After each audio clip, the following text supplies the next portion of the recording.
Welcome to the deep dive. Today we're really getting into the weeds on the recent financial results from, well, a major player in global steel, JSW Steel Ltd. You've sent over a ton of material detailed financial presentations, internal notes, all about their Q1 FY26 performance. That's the quarter ending June 30th, 2025. Our goal today, to basically unpack all of this, give you a clear, concise, and hopefully a pretty compelling picture of what really matters in these reports. Think of it as your shortcut, to getting up to speed on one of India's industrial giants. Absolutely. And it's not just about the numbers themselves, is it? We're going to connect the dots. Look at how their financial health, their day-to-day operational decisions link up with their, frankly, quite ambitious sustainability goals. Yeah. And also how they're fitting into the bigger picture, the global economy, the Indian economy. So this deep dive should show not just what happened in Q1, but really why it's significant. For steel, yes, but maybe even beyond. Okay, sounds good. Let's unpack this then. We'll start with those, headline figures, then zoom into operations, their digital stuff, which looks interesting. Then we'll hit sustainability, how they're navigating the economy, and finish up with their future plans. The Q1 FY26 performance at a glance. All right, let's kick things off with the big picture then. JSW Steel's consolidated figures for Q1 FY26, that's the first quarter, ending June 30th, 2025. What's the overall financial snapshot look like? Well, the headline numbers, they paint a picture of pretty robust performance, actually. Revenue from operations came in at 43,147 crore. Okay. Their operating EBITDA, that's a key measure of core profit, hit 7,576 crore. And maybe the bottom line figure here, net profit for the quarter, stood at 2,209 crore. Okay, so what's interesting there is the context, right? You mentioned revenue was around 43,147 crore. I see here it was actually flat compared to last year. But you're saying EBITDA and the net profit saw a pretty significant jump compared to last year in the previous quarter. That's exactly right. And that's the key insight, really. It points towards a definite improvement in profitability. Flat revenue, but, higher profits. That suggests they're getting more efficient or maybe managing costs better. Right. Which is pretty noteworthy given the wider market for steel right now. So what were the main things driving that improved profit then? I'm seeing higher sales volumes up 9% year on year, and crude steel production grew even more, 14% year on year, hitting 7.26 million tons. But I also see this note about a planned maintenance shutdown at their Indian operations, which brought capacity utilization down to 87%. So how did they manage strong growth despite that shutdown? Yeah, that's a really crucial point. It speaks volumes about their operational agility. The main tailwind, the big help, was definitely lower coking coal prices that really cut down input costs for their Indian plants. Now, the shutdowns, they did mean increased fuel consumption, sure, but the savings elsewhere, particularly on coal, seem to have more than made up for it. It's a bit of a balancing act, managing maintenance while also handling costs in a fluctuating market. Got it. So financially, they could handle those operational tweaks. And I also spotted their debt ratios. Net debt to equity at 0.95x. Net debt to EBITDA at 3.20x. For our listeners, what do these numbers actually mean, especially in a heavy industry like steel? Those are pretty strong signs of a stable financial footing. Steel needs huge investment. Right. So having net debt to equity under 1.0x basically means they're funding more with their own money than borrowed cash. Gives them a solid buffer. Okay. And net debt to EBITDA at 3.20x is also very manageable. Shows they've got healthy earnings coming in to cover their debt. It gives them flexibility, for future growth. Driving growth, operations, sales, and digital innovation. Right, so that stable financial base isn't just about looking good on paper. It lets a company like JSW, which needs a lot of capital, actually invest strategically. So let's shift focus now. How are they using that strength? Looking at operations, sales, and innovation. Their consolidated steel sales hit 6.69 million tons. But what really jumped out at me reading through this was domestic sales, up a huge 12% year on year. That's much better than the overall Indian market growth, which was, around 8%? What's that tell us? It really highlights their powerful position in the domestic market.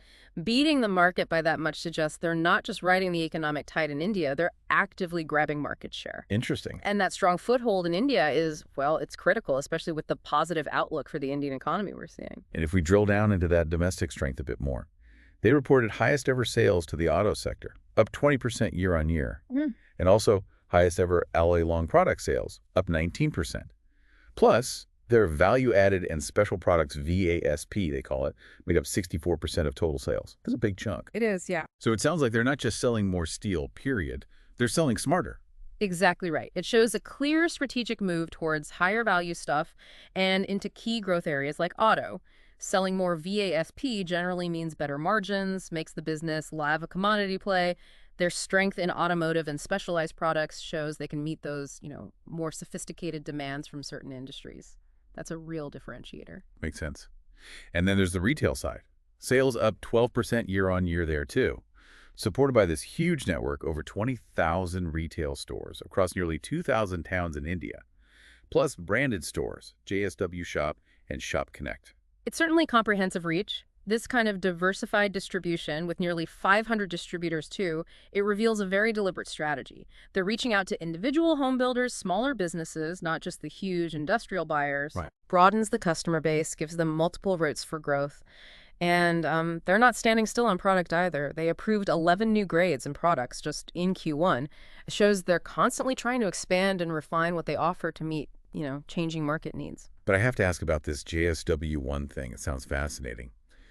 A digital marketplace for manufacturing and construction SMEs. And it's now a unicorn. Crossed $1 billion valuation. Its GMV, gross merchandise value, grew 54% year on year. They've even delivered 170 homes under JSW1 Homes. For a steel company, that seems incredibly forward-thinking. What does a steel giant owning a tech unicorn actually mean?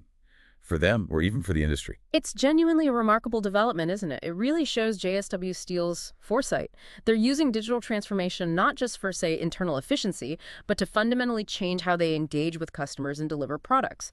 They're moving beyond just being a steel supplier. They're offering logistics, credit solutions, even, like you said, full home construction packages. It positions them more as an integrated solutions provider, deepens customer relationships, and potentially opens up completely new revenue streams outside of just making steel. Wow. It's a clear sign they get that the future of industry isn't just about the physical product anymore. Forging a sustainable future. JSW Steel's green ambitions. That digital innovation is really something. But let's shift gears now to another crucial part of their strategy: sustainability.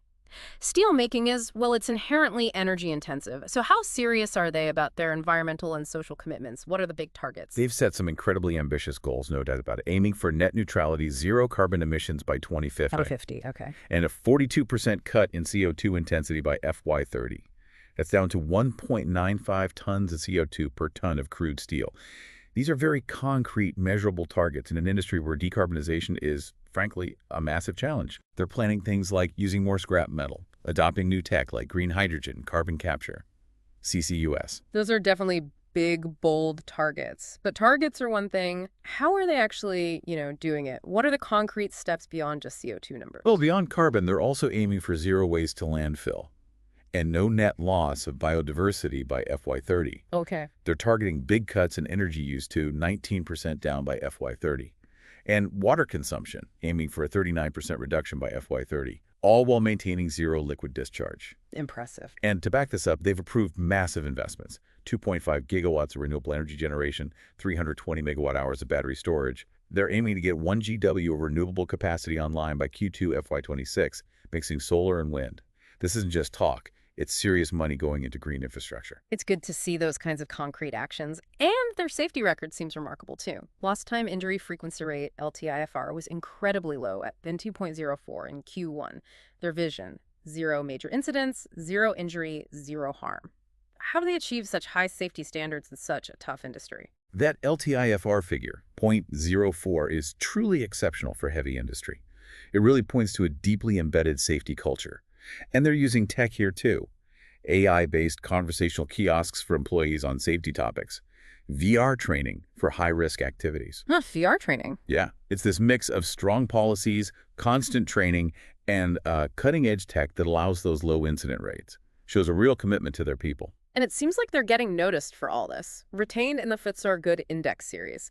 Named one of India's best employers among nation builders by Great Places to Work for the third year running. Does this external validation tell us anything important about their long-term efforts? It absolutely does, yes. Getting recognized by respected bodies like FTSE or Great Places to Work isn't just about, good PR. It signals that their sustainability work, their HR practices, they're solid enough to meet external benchmarks. And that can attract ethical investors, top talent, even customers who care about these things. Ultimately, it boosts their long-term resilience and value. Navigating the global and Indian economic currents. Okay, so we've covered financials, operations, green goals. But how does JSW Steel fit into the wider economic scene? Let's zoom out a bit. Look at the business environment they're working in. Globally, what are the main currents right now? Globally, well, things are holding up maybe better than some expected, despite, ongoing tariff issues and geopolitics. The U.S. economy still shows strong underlying growth. The Eurozone's manufacturing seems to be recovering, and China's seeing some recovery in consumption and manufacturing, although their real estate sector is still a drag. Right. And how do those big global trends connect specifically to steel? What does it mean for a company like JSW? Oh, they're directly relevant. Global steel prices have softened a bit recently, which obviously impacts profit margins. Hmm. But on the other hand, there's talk of capacity being rationalized in China, which could potentially support prices down the line. So it's this dynamic interplay that directly affects JSW Steel's export plans and their overall pricing power. Being diversified helps them handle these shifts. And closer to home then, India. The outlook there seems very positive. RBI keeping the FY26 growth forecast at 6.5%. Inflation looks okay, allowing for rate cuts. Demand, both rural and urban, expected to be strong. Government spending on infrastructure still high. For JSW Steel, given their Q1 results, how big an opportunity is this strong domestic growth? It's a huge advantage for them, really. India's steel consumption is growing strongly year on year, mainly driven by infrastructure and construction, exactly where government spending helps. Right. Now, India does still import a lot of finished steel, but JSW's strong domestic sales in Q1, especially them beating the market average, it shows they are perfectly placed to ride this internal growth wave and potentially help reduce India's reliance on imports over time. Financial prudence, strategic projects, and the path ahead. So pulling all this together, what are JSW Steel's main strategic priorities looking forward? And, maybe crucially, how are they funding all this future growth? Well, financial prudence seems to remain absolutely key for them. Their net debt was around 79,850 crore at the end of June, but they had a healthy chunk of cash too, about 16,572 crore. Okay. Plus, they hold strong credit ratings, both in India and internationally. That just confirms their liquidity and, responsible financial management. This strong balance sheet is what lets them invest with confidence. Right, that makes sense. And speaking of investment, what's the plan for capital spending this year? What are the big projects they've got going on? Their CapEx plan for this financial year, FY26, is set at 20,000 crore. Wow, okay. But they seem very focused on balancing these growth investments with keeping finances tight, staying within their own rules for gearing and leverage. As for projects, the big 5 million tons per annum expansion at JVM Melvichianagar is ramping up. New units are already online. Another converter is expected this quarter, Q2. Though it's important to note, there's also a planned 150-day shutdown coming up in September for upgrading one of their big blast furnaces, BF3. Ah, That will temporarily hit production, obviously, but it's vital for longer-term efficiency gains. so investing for the long haul, even if it means some short-term disruption. What other major projects are on the books? How will they impact capacity and costs later on? Other really big ones include the Dolvi Phase 3 expansion. That's aiming for 15 million tons per annum capacity by September 2027, a significant boost. 15 million, okay. And critically, they have major infrastructure projects in Odisha, a huge 30 million tons per annum slurry pipeline and 8 million tons per annum pellet plant, both due by FY27. These aren't just about adding tons, they're absolutely vital for securing raw materials and driving down costs in the long run. True cost leadership moves. And just stepping back for a final overview, how do all these projects and their recent performance fit into their overall strategy for the next few years? What's the ultimate roadmap? Their strategic priorities really seem to cover all the bases, reflecting a holistic, future-looking approach. They're embedding sustainability into everything. They're chasing strategic growth, but with disciplined spending. relentlessly focusing on being a cost leader. Right. They also want to keep enhancing that value-added product mix through innovation and Hmm. become future-ready using tech and digital like we saw with JSW1, their ambitious growth path. It aims for an India capacity of 50 million tons by their financial year 2031. 50 million Yeah, tons. through a mix of expanding existing sites brownfield and potentially building new ones greenfield. Outro. Well, we've certainly taken a deep dive today into JSW Steel's Q1 FY26 results. Really moved beyond just the headlines, I think, to explore their financial health, their operational muscle, and that strategic vision. Yeah, we've seen how their uh, sharp focus on growing in India, pushing those higher value products, embracing digital innovation, how that combines with some incredibly ambitious green targets to really position them quite strategically, Hmm. especially within this complex but also opportunity-filled global and Indian economic landscape. So you should now have a pretty comprehensive overview, understanding the key things driving them, the challenges they face, and the significant opportunities ahead for JSW Steel as they keep evolving. And maybe, as you think about JSW Steel's journey, here's a final thought to consider.